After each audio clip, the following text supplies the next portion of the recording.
L'info aussi également est là, donc on vous sert maintenant les news. Madame, monsieur, bonsoir.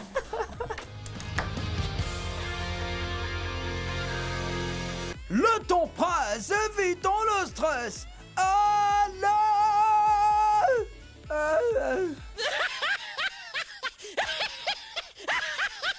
On décompresse.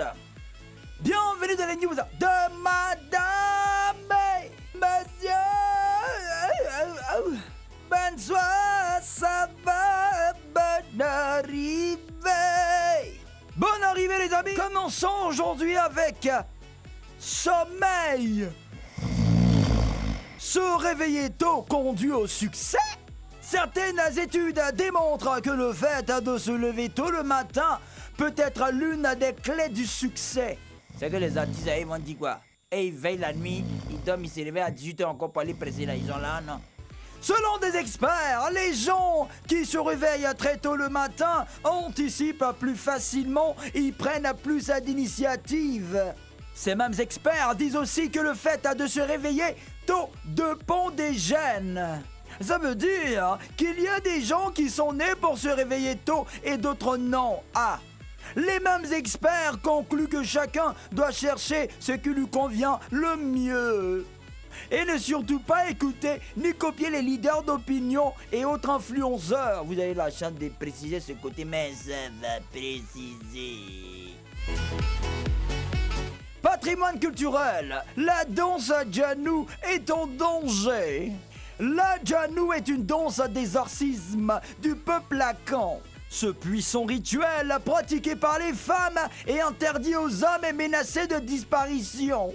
Dans le village d'Assandré, centre de la Côte d'Ivoire, par exemple, cette tradition est en grand péril à cause du modernisme. Les danseuses qui pratiquent encore la Djanou disent que cette danse ne leur survivra pas. Et tout ça parce que la nouvelle génération s'en détourne. Pendant la période précoloniale, les femmes dansaient la Djanou pour encourager les hommes à partir au combat. Mais aussi pendant la marche des femmes sur Grand Bassam en 1949 contre l'administration coloniale. Explique Elisabeth Jacob, doctorante à Stanford University, c'est aux États-Unis, et spécialiste de l'histoire des femmes ivoiriennes. Mais ça va danser à Djanou. Djanoui. Afrique du Sud, la résurrection entre guillemets crée des problèmes aux pasteurs. C'est le buzz du moment sur internet. Une vidéo montre le pasteur Alpha Luco en train de ramener à la vie un homme couché dans un cercueil. Facilement quoi. Mais cette résurrection ne fait pas du tout l'unanimité. De nombreuses personnes en doutent. Il n'y a pas eu de miracle. Il a été inventé pour tirer profit du désespoir de notre peuple, a déclaré la commission sud-africaine chargée des cultes. Les responsables de 3 entreprises de pompes funèbres ont décidé de porter plainte contre le pasteur. Il accuse de les avoir manipulés, dégradé leur image. Mais vous-même, même enfin. Terminons avec le football. Le score est de 20-0. Le club de pro, Piacenza, est dernier du championnat italien de 3e division.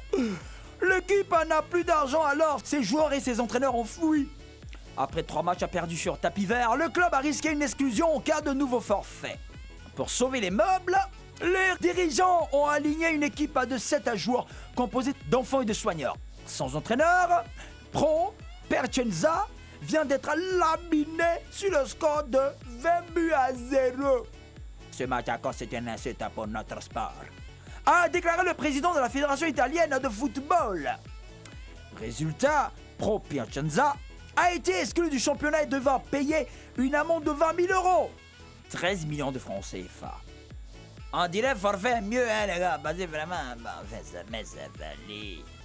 C'est tout le temps presse, évitons le stress. Alors, on décompresse. C'était les news de Madame et Monsieur.